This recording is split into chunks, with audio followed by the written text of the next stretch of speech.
Ronald Wilson Reagan, February 6, 1911, June 5, 2004, was an American politician who served as the 40th President of the United States from 1981 to 1989 and became a highly influential voice of modern conservatism. Prior to his presidency, he was a Hollywood actor and union leader before serving as the 33rd Governor of California from 1967 to 1975. Reagan was raised in a low-income family in small towns of northern Illinois. He graduated from Eureka College in 1932 and worked as a sports commentator on several regional radio stations. After moving to California in 1937, he found work as an actor and starred in a few major productions. Reagan was twice elected president of the Screen Actors Guild, the labor union for actors, where he worked to root out communist influence. In the 1950s, he moved into television and was a motivational speaker at General Electric factories, during which time he became a conservative. Reagan was a Democrat until 1962 when he switched to the Republican Party. In 1964, Reagan's speech "A Time for Choosing" supported Barry Goldwater's founding presidential campaign and earned him national attention as a new conservative spokesman. Building a network of supporters, Reagan was elected governor of California in 1966. As governor, Reagan raised taxes, turned a state budget deficit to a surplus, challenged the protesters at the University of California, ordered in National Guard troops during a period of protest movements in 1969, and was re-elected in 1970. He twice ran unsuccessfully for the Republican presidential nomination, in 1968 and 1976. In 1980, Reagan won the Republican presidential nomination and defeated the incumbent president, Jimmy Carter. At 69 years, 349 days of age at the time of his first inauguration, Reagan was the oldest person to assume the U.S. presidency, a distinction he held until 2017, when Donald Trump was inaugurated at age 70 years, 220 days. Reagan faced former Vice President Walter Mondale when he ran for re-election in 1984 and defeated him, winning the most electoral votes of any U.S. president, 525, or 97.6% of the 538 votes in the Electoral College. It was the second most lopsided presidential election in modern U.S. history after Franklin D. Roosevelt's 1936 victory over Alfred M. Landon, in which he won 98.5% or 523 of the, then total, 531 electoral votes. Soon after taking office as president, Reagan began implementing sweeping new political and economic initiatives. His supply-side economic policies, dubbed Reaganomics, advocated tax rate reduction to spur economic growth, economic deregulation, and reduction in government spending. In his first term, he survived an assassination attempt, spurred the war on drugs, and fought public sector labor. Over his 2 terms, the economy saw a reduction of inflation from 12.5% to 4.4% and an average real GDP annual growth of 3.4%. Reagan enacted cuts in domestic discretionary spending, cut taxes, and increased military spending, which contributed to increased federal debt overall. Foreign affairs dominated his second term, including ending the Cold War, the bombing of Libya, the Iran-Iraq War, and the Iran-Contra affair.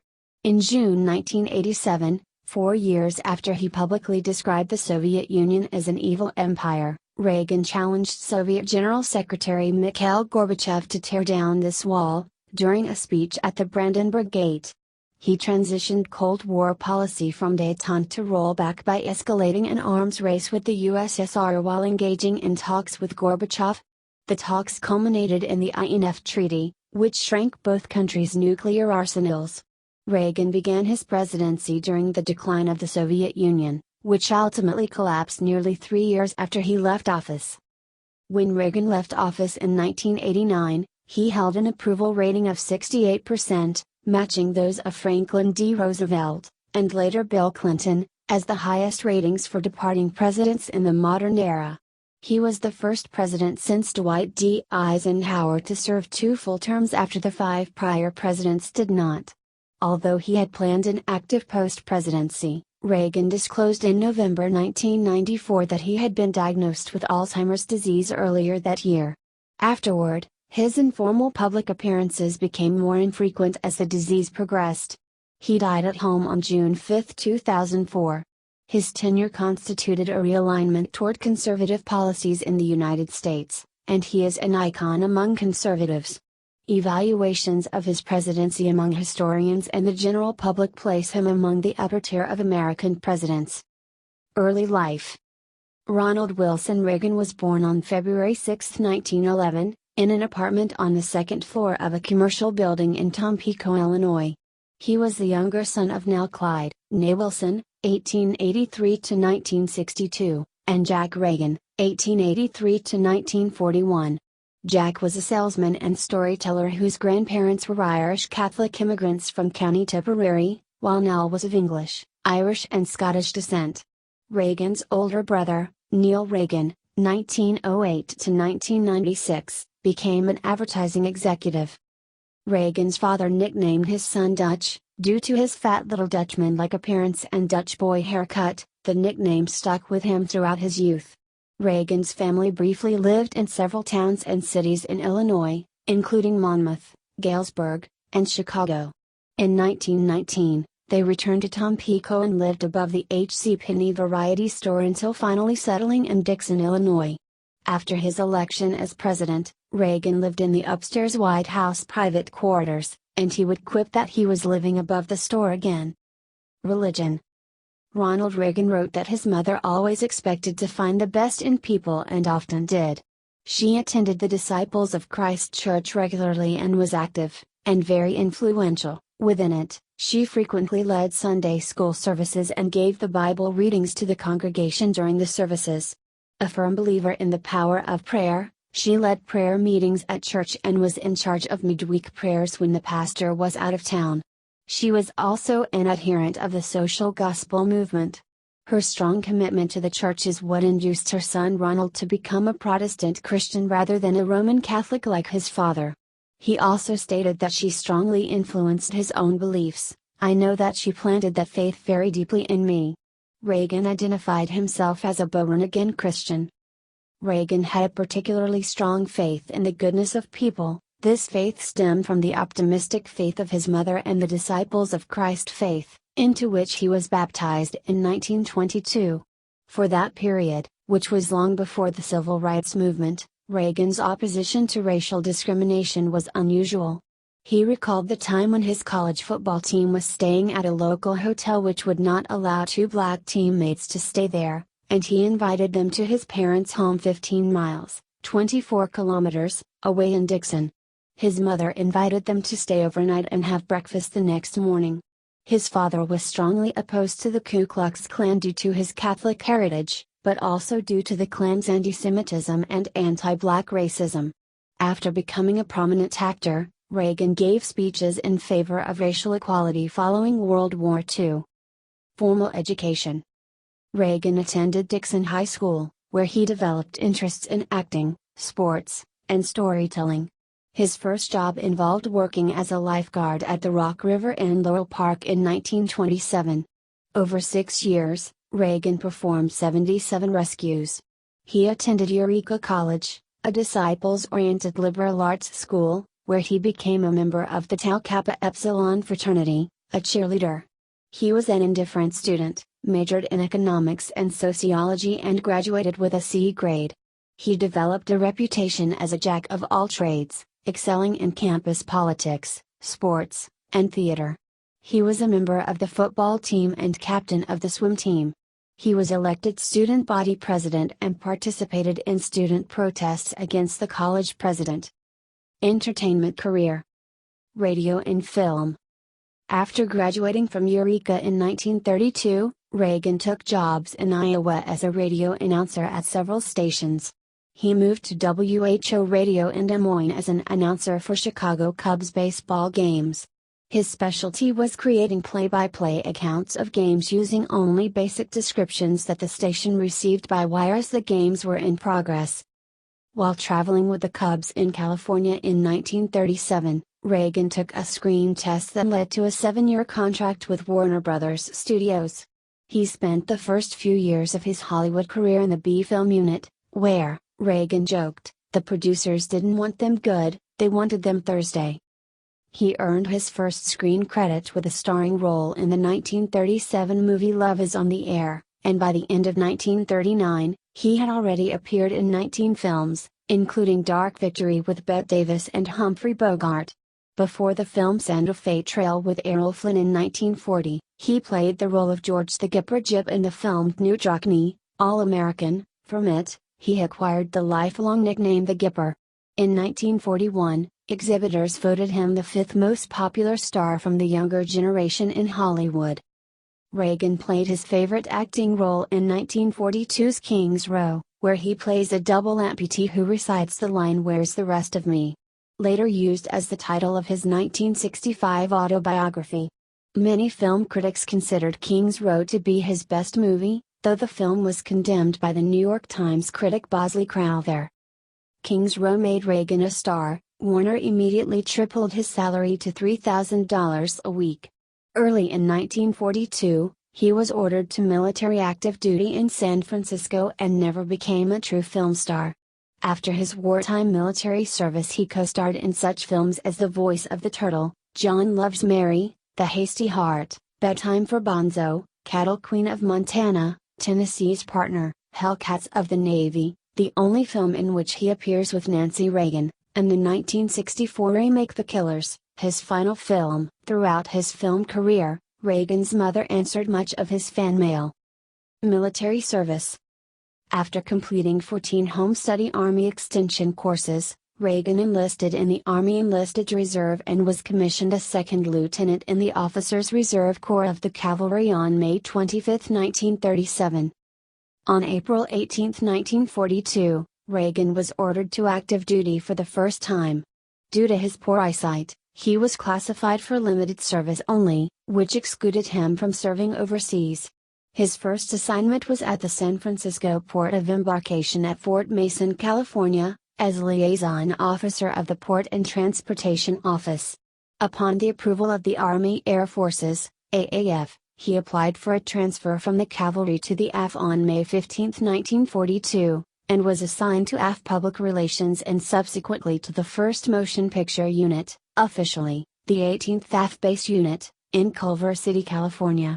On January 14, 1943, he was promoted to first lieutenant and was sent to the Provisional Task Force Show Unit of This Is the Army at Burbank, California.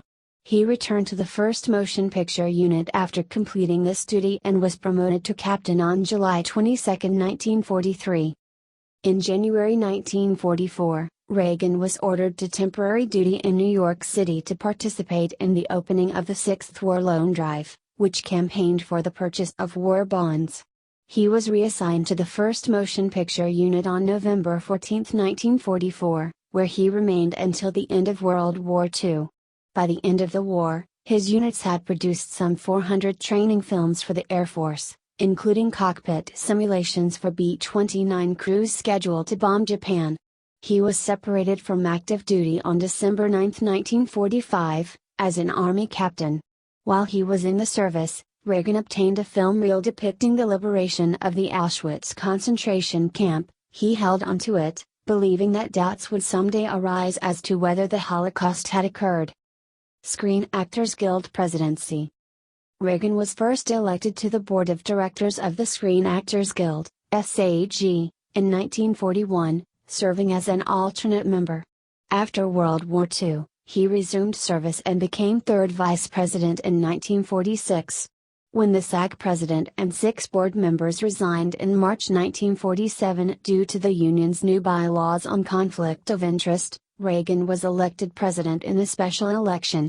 He was subsequently re-elected 6 times, in 1947, 1948, 1949, 1950, 1951 and 1959.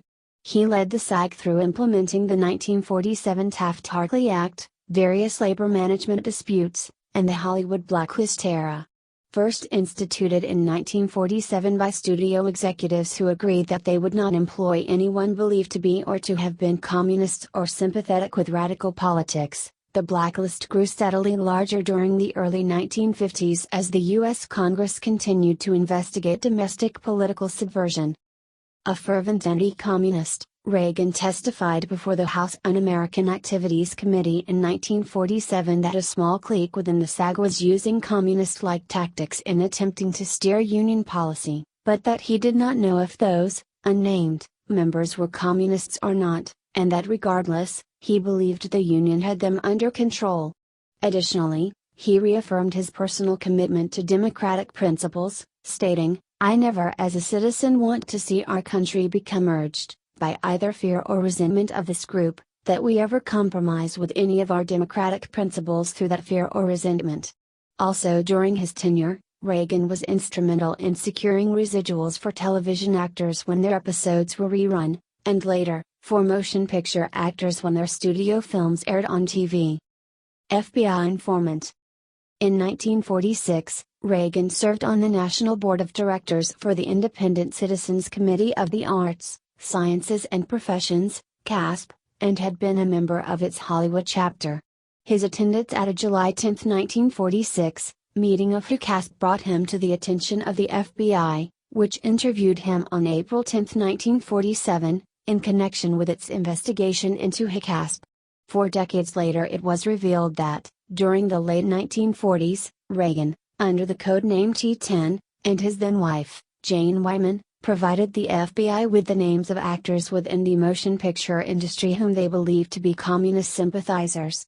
Even so, he was uncomfortable with the way the SAG was being used by the government, asking during one FBI interview, "Do they, the House Un-American Activities Committee, expect us to constitute ourselves as a little FBI of our own and determine just who is a commie and who isn't?" Television. Reagan landed fewer film roles in the late 1950s and moved into television. He was hired as the host of General Electric Theater, a series of weekly dramas that became very popular. His contract required him to tour General Electric plants 16 weeks out of the year, which often demanded that he give 14 talks per day. He earned approximately $125,000, equivalent to $1.1 million in 2019, in this role. The show ran for 10 seasons from 1953 to 1962, which increased Reagan's national profile. On January 1, 1959, Reagan was the host and announcer for ABC's coverage of the Tournament of Roses parade. In his final work as a professional actor, Reagan was a host and performer from 1964 to 1965 on the television series Death Valley Days. Following their marriage in 1952, Ronald and Nancy Reagan, who continued to use the stage name Nancy Davis, acted together in 3 TV series episodes, including a 1958 installment of General Electric Theater titled A Turkey for the President. Marriages and children. In 1938, Reagan co-starred in the film Brother Rat with actress Jane Wyman, 1917 to 2007. They announced their engagement at the Chicago Theater and married on January 26, 1940, at the Weekirk at the Heather Church in Glendale, California. Together they had 2 biological children, Maureen, 1941 to 2001, and Christine, B., in 1947 but lived only 1 day, and adopted a third, Michael, born 1945. After the couple had arguments about Reagan's political ambitions, Wyman filed for divorce in 1948, citing a distraction due to her husband's Screen Actors Guild union duties. The divorce was finalized in 1949. Wyman, who was a registered Republican, also stated that their breakup was due to a difference in politics. Reagan was still a Democrat at the time. When Reagan became president 32 years later, he had the distinction of being the only divorced person to assume the nation's highest office. Donald Trump, 2 divorces, would follow him in that respect 36 years later.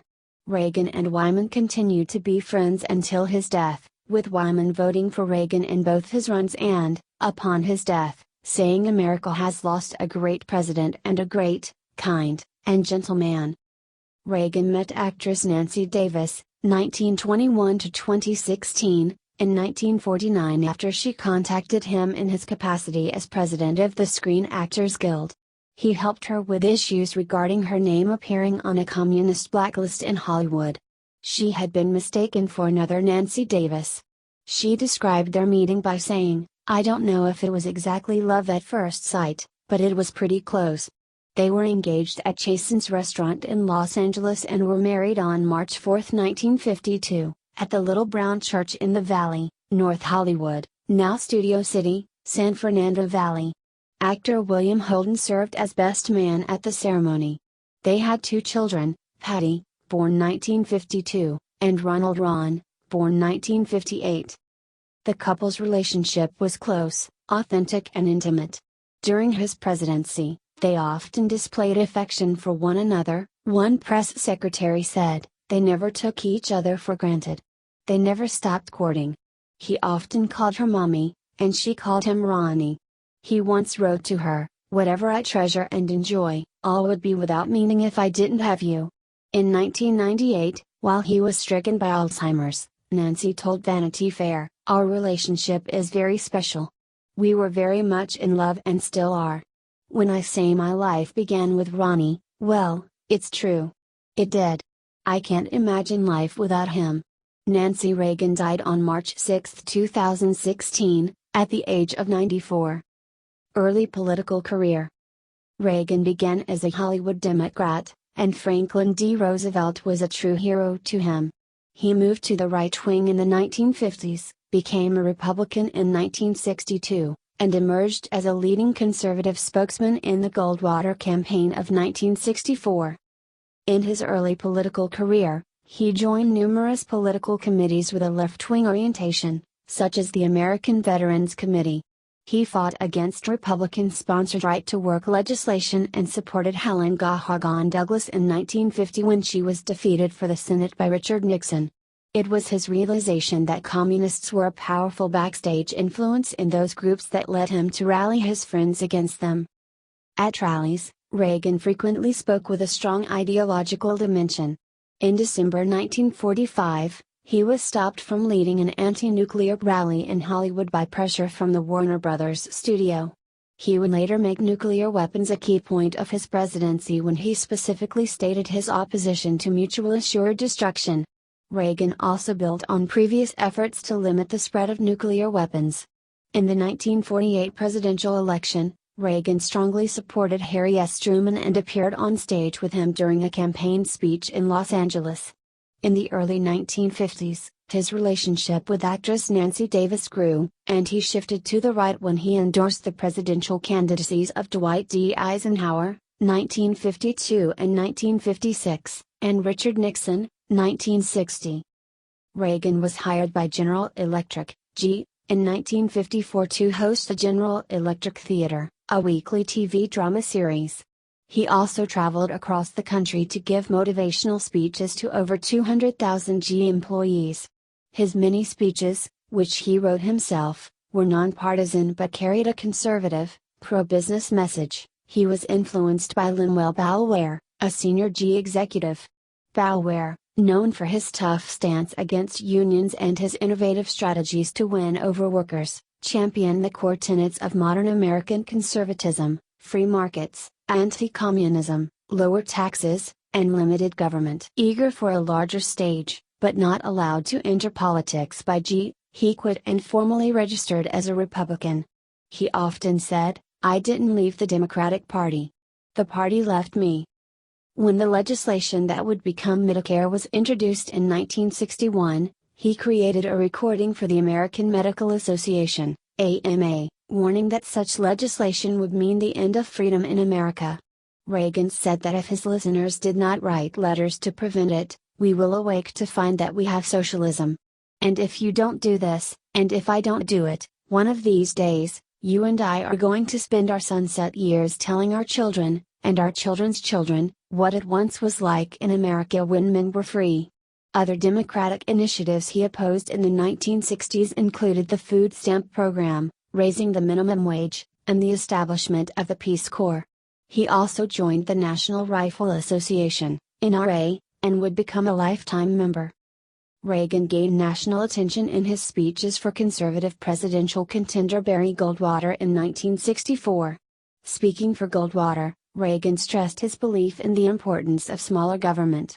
He consolidated themes that he had developed in his talks for GE to deliver his famous speech, A Time for Choosing. The Founding Fathers knew a government can't control the economy without controlling people. And they knew when a government sets out to do that, it must use force and coercion to achieve its purpose. So we have come to a time for choosing. You and I are told we must choose between a left or right, but I suggest there is no such thing as a left or right. There is only an up or down. Up to man's age-old dream, the maximum of individual freedom consistent with order, or down to the ant heap of totalitarianism. This A Time for Choosing speech was not enough to turn around the faltering Goldwater campaign, but it was the crucial event that established Reagan's national political visibility. Governor of California, 1967 to 1975. California Republicans were impressed with Reagan's political views and charisma after his Time for Choosing speech, and in late 1965 he announced his campaign for governor in the 1966 election. He defeated former San Francisco Mayor George Christopher in the GOP primary. In Reagan's campaign, he emphasized two main themes: to send the welfare bums back to work, and, in reference to burgeoning anti-war and anti-establishment student protests at the University of California at Berkeley, to clean up the mess at Berkeley. In 1966, Reagan accomplished what both U.S. Senator William F. Knowland in 1958 and former Vice President Richard Nixon in 1962 had attempted to do. He was elected, defeating two-term Governor Pat Brown, and was sworn in on January 2, 1967. In his first term, he froze government hiring and approved tax hikes to balance the budget. Shortly after assuming office, Reagan tested the 1968 presidential waters as part of a Stop Nixon movement, hoping to cut into Nixon's Southern support and become a compromise candidate if neither Nixon nor second-place candidate Nelson Rockefeller received enough delegates to win on the first ballot at the Republican convention. However, by the time of the convention, Nixon had 692 delegate votes, 25 more than he needed to secure the nomination, followed by Rockefeller with Reagan in third place. Reagan was involved in several high-profile conflicts with the protest movements of the era, including his public criticism of university administrators for tolerating student demonstrations at the University of California, Berkeley campus. On May 15, 1969, during the People's Park protest at the university's campus, the original purpose of which was to discuss the Arab-Israeli conflict, Reagan sent the California Highway Patrol and other officers to quell the protests. This led to an incident that became known as Bloody Thursday, resulting in the death of student James Rector and the blinding of carpenter Alan Blanchard. In addition, 111 police officers were injured in the conflict, including one who was knifed in the chest. Reagan then called out 2,200 state National Guard troops to occupy the city of Berkeley for 2 weeks to crack down on the protesters. The Guard remained in Berkeley for 17 days, camping in People's Park, and demonstrations subsided as the university removed cordoned-off fencing and placed all development plans for People's Park on hold. 1 year after Bloody Thursday, Reagan responded to questions about campus protest movements saying, "If it takes a bloodbath, let's get it over with. No more appeasement." When the Symbionese Liberation Army kidnapped Patty Hearst in Berkeley and demanded the distribution of food to the poor, Reagan joked to a group of political aides about a botulism outbreak contaminating the food. Early in 1967, the national debate on abortion was starting to gain traction. In the early stages of the debate, Democratic California State Senator Anthony C. Bielenson introduced the Therapeutic Abortion Act in an effort to reduce the number of backroom abortions performed in California. The state legislature sent the bill to Reagan's desk where, after many days of indecision, he reluctantly signed it on June 14, 1967. About 2 million abortions would be performed as a result, mostly because of a provision in the bill allowing abortions for the well-being of the mother. Reagan had been in office for only 4 months when he signed the bill and later stated that had he been more experienced as governor, he would not have signed it. After he recognized what he called the consequences of the bill, he announced that he was pro-life. He maintained that position later in his political career, writing extensively about abortion. In 1967, Reagan signed the Mulford Act, which repealed a law allowing the public carrying of loaded firearms, becoming California Penal Code 12031 and 171C. The bill, which was named after Republican Assemblyman Don Mulford, garnered national attention after the Black Panthers marched bearing arms upon the California state capitol to protest it. Despite an unsuccessful attempt to force a recall election on Reagan in 1968, he was re-elected governor in 1970, defeating Big Daddy Jesse M. Monroe. He chose not to seek a third term in the following election cycle. One of Reagan's greatest frustrations in office was the controversy of capital punishment, which he strongly supported. His efforts to enforce the state's laws in this area were thwarted when the Supreme Court of California issued its People v. Anderson decision, which invalidated all death sentences issued in California before 1972, though the decision was later overturned by a constitutional amendment.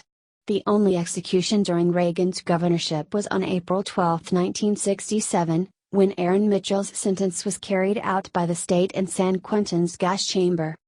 In 1969, Reagan signed the Family Law Act, which was an amalgam of two bills that had been written and revised by the California state legislature over more than 2 years. It became the first no-fault divorce legislation in the United States. Years later, no-fault divorce became Reagan's greatest regret. Reagan's terms as governor helped to shape the policies he would pursue in his later political career as president. By campaigning on a platform of sending the welfare bums back to work, he spoke out against the idea of the welfare state. He also strongly advocated the Republican ideal of less government regulation of the economy, including that of undue federal taxation. Reagan did not seek re-election to a third term as governor in 1974. He was succeeded by the Secretary of State, Democrat Jerry Brown, son of former Governor Pat Brown, who took office on January 6, 1975. 1976 Presidential Campaign. In 1976, Reagan challenged incumbent President Gerald Ford in a bid to become the Republican Party's candidate for president. Reagan soon established himself as the conservative candidate with the support of like-minded organizations such as the American Conservative Union, which became fundamental components of his political base, while Ford was considered a more moderate Republican. Reagan's campaign relied on a strategy crafted by campaign manager John Sears of winning a few primaries early to damage the inevitability of Ford's likely nomination. Reagan won North Carolina, Texas, and California, but the strategy failed, as he ended up losing New Hampshire, Florida, and his native Illinois. The Texas campaign lent renewed hope to Reagan when he swept all 96 delegates chosen in the May 1 primary, with 4 more awaiting at the state convention. Much of the credit for that victory came from the work of 3 co-chairmen, including Ernest Angelo, the mayor of Midland, and Ray Barnhart of Houston, whom Reagan as president would appoint in 1981 as director of the Federal Highway Administration. However, as the GOP convention neared, Ford appeared close to victory. Acknowledging his party's moderate wing, Reagan chose moderate Senator Richard Schweiker of Pennsylvania as his running mate if nominated. Nonetheless, Ford prevailed with 1,187 delegates to Reagan's 1,070. Ford would go on to lose the 1976 presidential election to the Democratic nominee, Jimmy Carter. Reagan's concession speech emphasized the dangers of nuclear war and the threat posed by the Soviet Union. Though he lost the nomination, he received 307 write-in votes in New Hampshire, 388 votes as an independent on Wyoming's ballot, and a single electoral vote from a faithless elector in the November election from the state of Washington, which Ford had won over Democratic challenger Jimmy Carter. After the campaign, Reagan remained in the public debate with the Ronald Reagan radio commentary series and his political action committee, Citizens for the Republic, which was later revived in Alexandria, Virginia, in 2009 by the Reagan biographer Craig Shirley. 1980 Presidential Campaign. The 1980 presidential election featured Reagan against incumbent President Jimmy Carter and was conducted amid a multitude of domestic concerns as well as the ongoing Iran hostage crisis. Reagan's campaign stressed some of his fundamental principles: lower taxes to stimulate the economy, less government interference in people's lives, states' rights, and a strong national defense. Reagan launched his campaign with an indictment of a federal government which he believed had overspent, overstimulated, and overregulated. After receiving the Republican nomination, Reagan selected one of his opponents in the primaries, George H. W. Bush, to be his running mate. His relaxed and confident appearance during the televised Reagan-Carter debate on October 28 boosted his popularity and helped to widen his lead in the polls. On November 4, Reagan won a decisive victory over Carter, carrying 44 states and receiving 489 electoral votes to Carter's 49 in 6 states plus D.C. He also won the popular vote, receiving 50.7% to Carter's 41.0%, with independent John B. Anderson garnering 6.6%. Republicans also won a majority of seats in the Senate for the first time since 1952, though Democrats retained a majority in the House of Representatives. Presidency, 1981 to 1989. During his presidency, Reagan pursued policies that reflected his personal belief in individual freedom, brought changes domestically, both to the U.S. economy and expanded military, and contributed to the end of the Cold War. Termed the Reagan Revolution, his presidency would reinvigorate American morale, reinvigorate the U.S. economy and reduce reliance upon government. As president, Reagan kept a diary in which he commented on daily occurrences of his presidency and his views on the issues of the day. The diaries were published in May 2007 in the best-selling book, The Reagan Diaries. First term. Ronald Reagan was 69 years old when he was sworn into office for his first term on January 20, 1981. In his inaugural address, which Reagan himself wrote, he addressed the country's economic malaise, arguing, "In this present crisis, government is not the solution to our problems, government is the problem." Prayer in schools and a moment of silence. During his term in office, Reagan campaigned vigorously to restore organized prayer to the schools, first as a moment of prayer and later as a moment of silence. In 1981, Reagan became the first president to propose a constitutional amendment on school prayer. Reagan's election reflected an opposition to the 1962 Supreme Court case Engel v. Vitale, prohibiting state officials from composing an official state prayer and requiring that it be recited in the public schools.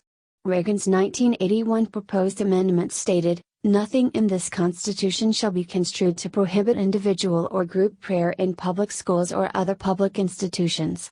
No person shall be required by the United States or by any state to participate in prayer."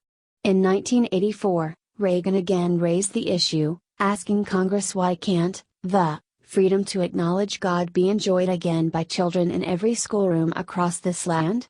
In 1985, Reagan expressed his disappointment that the Supreme Court ruling still banned a moment of silence for public schools, and said that efforts to reinstitute prayer in public schools were an uphill battle.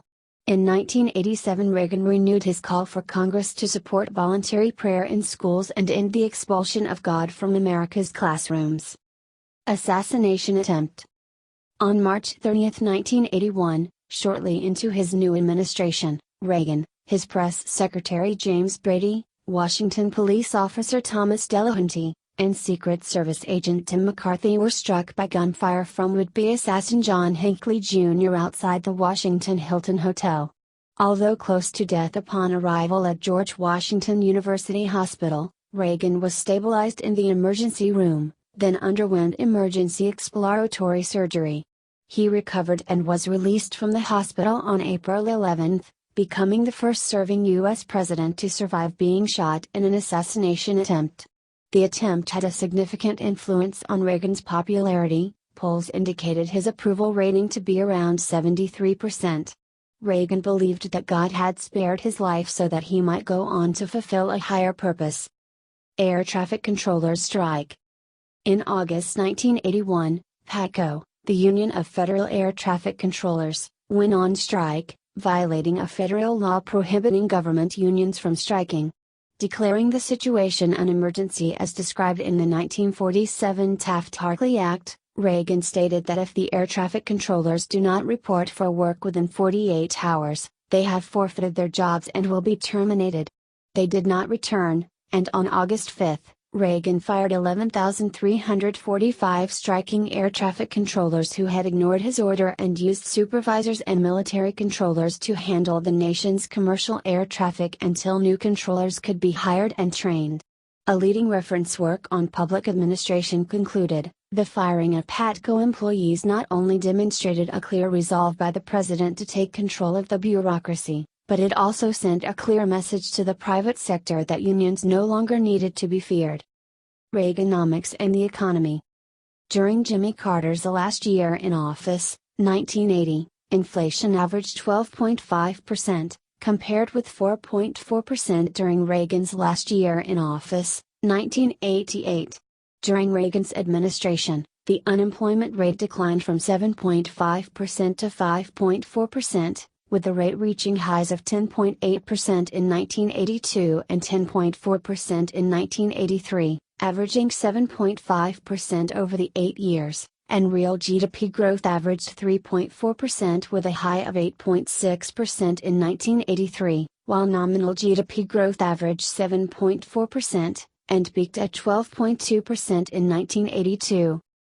Reagan implemented policies based on supply-side economics, advocating a laissez-faire philosophy and free market fiscal policy, seeking to stimulate the economy with large, across-the-board tax cuts.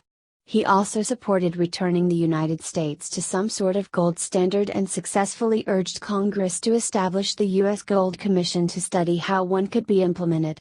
Citing the economic theories of Arthur Laffer, Reagan promoted the proposed tax cuts as potentially stimulating the economy enough to expand the tax base, offsetting the revenue loss due to reduced rates of taxation, a theory that entered political discussion as the Laffer curve. Reaganomics was the subject of debate, with supporters pointing to improvements in certain key economic indicators as evidence of success, and critics pointing to large increases in federal budget deficits and the national debt. His policy of peace through strength resulted in a record peacetime defense buildup, including a 40% real increase in defense spending between 1981 and 1985.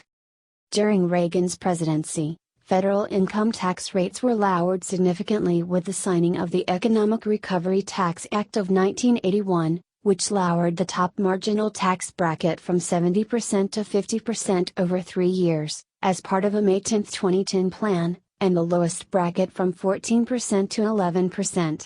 Other tax increases passed by Congress and signed by Reagan ensured, however, that tax revenues over his 2 terms were 18.2% of GDP as compared to 18.1% over the 40 years of 1970 to 2010. The 1981 Tax Act also required that exemptions and brackets be indexed for inflation starting in 1985. In 1982, the Job Training Partnership Act of 1982 was signed into law, initiating one of the United States' first public-private partnerships and a substantial part of the President's job creation program. Reagan's Assistant Secretary of Labor and Chief of Staff, Alan Grisoni, was a primary architect of the bill. Conversely, Congress passed and Reagan signed into law tax increases of some nature in every year from 1981 to 1987 to continue funding such government programs as Tax Equity and Fiscal Responsibility Act of 1982, TEFRA, Social Security, and the Deficit Reduction Act of 1984, DFRA. TEFRA was the largest peacetime tax increase in American history. Gross domestic product, GDP, growth recovered strongly after the early 1980s recession ended in 1982, and grew during his 8 years in office at an annual rate of 7.9% per year, with a high of 12.2% growth in 1981. Unemployment peaked at 10.8% monthly rate in December 1982, higher than any time since the Great Depression, then dropped during the rest of Reagan's presidency. 16 million new jobs were created, while inflation significantly decreased. The Tax Reform Act of 1986, Another bipartisan effort championed by Reagan, simplified the tax code by reducing the number of tax brackets to 4 and slashing several tax breaks. The top rate was dropped to 28%, but capital gains taxes were increased on those with the highest incomes from 20% to 28%. The increase of the lowest tax bracket from 11% to 15% was more than offset by the expansion of personal exemption, standard deduction, and earned income tax credit. The net result was the removal of 6 million poor Americans from the income tax roll and a reduction of income tax liability at all income levels. The net effect of all Reagan-era tax bills was a 1% decrease in government revenues when compared to Treasury Department revenue estimates from the administration's first post-enactment January budgets. However, federal income tax receipts increased from 1980 to 1989, rising from $308.7 billion to $549 billion, or an average annual rate of 8.2%. 2.5% attributed to higher Social Security receipts, and federal outlays grew at an annual rate of 7.1%. Reagan's policies proposed that economic growth would occur when marginal tax rates were low enough to spur investment, which would then lead to higher employment and wages. Critics labeled this trickle-down economics, the belief that tax policies that benefit the wealthy will create a trickle-down effect reaching the poor. Questions arose whether Reagan's policies benefited the wealthy more than those living in poverty, and many poor and minority citizens viewed Reagan as indifferent to their struggles. These views were exacerbated by the fact that Reagan's economic regimen included freezing the minimum wage at $3.35 an hour, slashing federal assistance to local governments by 60%, cutting the budget for public housing and Section 8 rent subsidies in half, and eliminating the Anti-Poverty Community Development Block Grant Program. The widening gap between the rich and poor had already begun during the 1970s before Reagan's economic policies took effect. Along with Reagan's 1981 cut in the top regular tax rate on unearned income, he reduced the maximum capital gains rate to 20%. Reagan later set tax rates on capital gains at the same level as the rates on ordinary income like salaries and wages, with both topping out at 28%. Reagan is viewed as an anti-tax hero despite raising taxes 11 times throughout his presidency, all in the name of fiscal responsibility. According to Paul Krugman, overall, the 1982 tax increase undid about a third of the 1981 cut. As a share of GDP, the increase was substantially larger than Mr. Clinton's 1993 tax increase. According to historian and domestic policy advisor Bruce Bartlett, Reagan's tax increases throughout his presidency took back half of the 1981 tax cut. Reagan was opposed to government intervention, and he cut the budgets of non-military programs including Medicaid, food stamps, federal education programs and the EPA. He protected entitlement programs such as Social Security and Medicare, but his administration attempted to purge many people with disabilities from the Social Security disability rolls. The administration's stance toward the savings and loan industry contributed to the savings and loan crisis. A minority of the critics of Reaganomics also suggested that the policies partially influenced the stock market crash of 1987, but there is no consensus regarding a single source for the crash. To cover newly spawned federal budget deficits, the United States borrowed heavily both domestically and abroad, raising the national debt from $997 billion to $2.85 trillion. Reagan described the new debt as the greatest disappointment of his presidency. He reappointed Paul Volcker as chairman of the Federal Reserve, and in 1987 he appointed monetarist Alan Greenspan to succeed him. Reagan ended the price controls on domestic oil that had contributed to the energy crises of 1973 to 74 and the summer of 1979. The price of oil subsequently dropped, and there were no fuel shortages like those in the 1970s. Reagan also fulfilled a 1980 campaign promise to repeal the windfall profits tax in 1988, which had previously increased dependence on foreign oil. Some economists, such as Nobel Prize winners Milton Friedman and Robert Mundell, argue that Reagan's tax policies invigorated America's economy and contributed to the economic boom of the 1990s. Other economists, such as Nobel Prize winner Robert Solow, argue that Reagan's deficits were a major reason his successor, George H. W. Bush, reneged on his campaign promise and resorted to raising taxes. During Reagan's presidency, a program was initiated within the United States intelligence community to ensure America's economic strength. The program, Project Socrates, developed and demonstrated the means required for the United States to generate and lead the next evolutionary leap in technology acquisition and utilization for a competitive advantage: automated innovation. To ensure that the United States acquired the maximum benefit from automated innovation, Reagan, during his second term, had an executive order drafted to create a new federal agency to implement the Project Socrates results on a nationwide basis. However, Reagan's term came to an end before the executive order could be coordinated and signed, and the incoming Bush administration, labeling Project Socrates as industrial policy, had it terminated. Civil rights. The Reagan administration was often criticized for inadequately enforcing, if not actively undermining, civil rights legislation. In 1982, he signed a bill extending the Voting Rights Act for 25 years after a grassroots lobbying and legislative campaign forced him to abandon his plan to ease that law's restrictions. He also signed legislation establishing a federal Martin Luther King holiday, though he did so with reservations.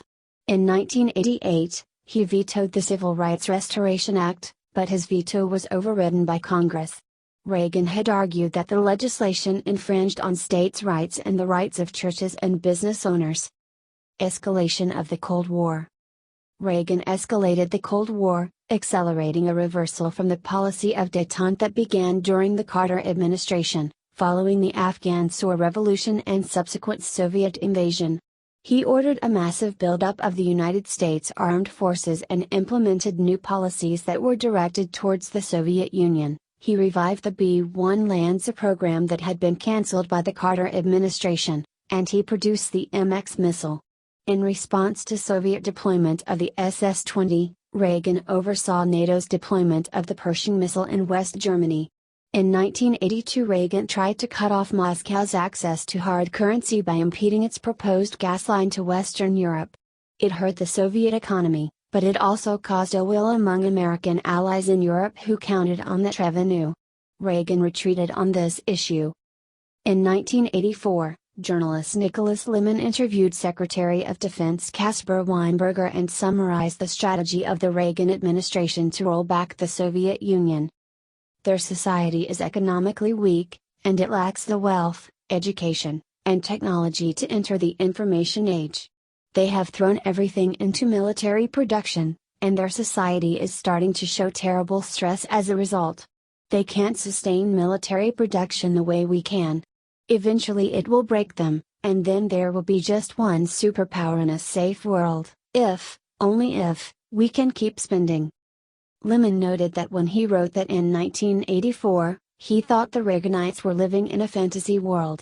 But by 2016, Lemon stated that the passage represents a fairly uncontroversial description of what Reagan actually did.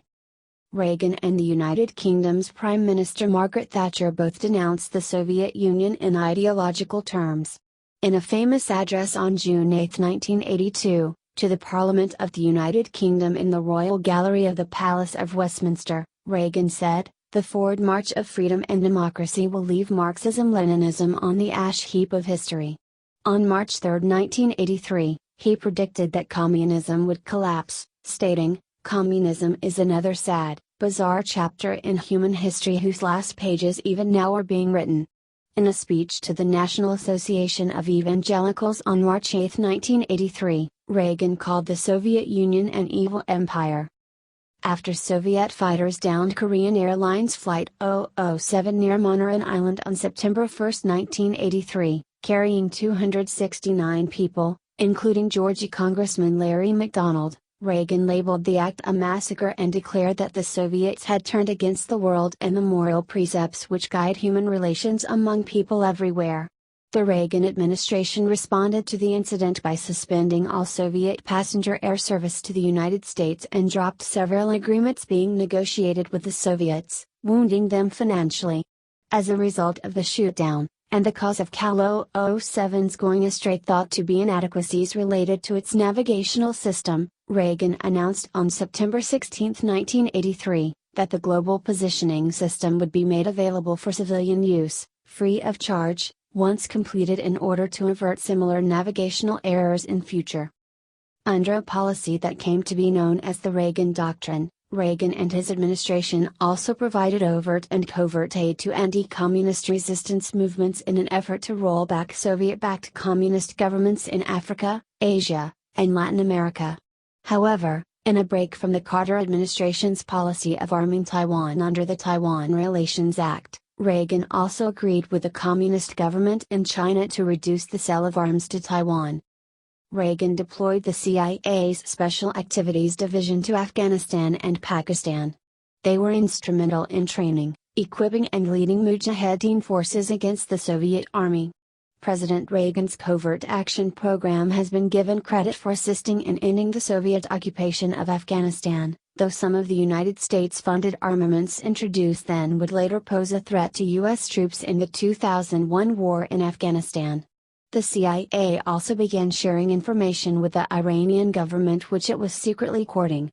In one instance, in 1982, this practice enabled the government to identify and purge communists from its ministries and to virtually eliminate the pro-Soviet infrastructure in Iran. In March 1983, Reagan introduced the Strategic Defense Initiative, a defense project that would have used ground and space-based systems to protect the United States from attack by strategic nuclear ballistic missiles. Reagan believed that this defense shield could make nuclear war impossible.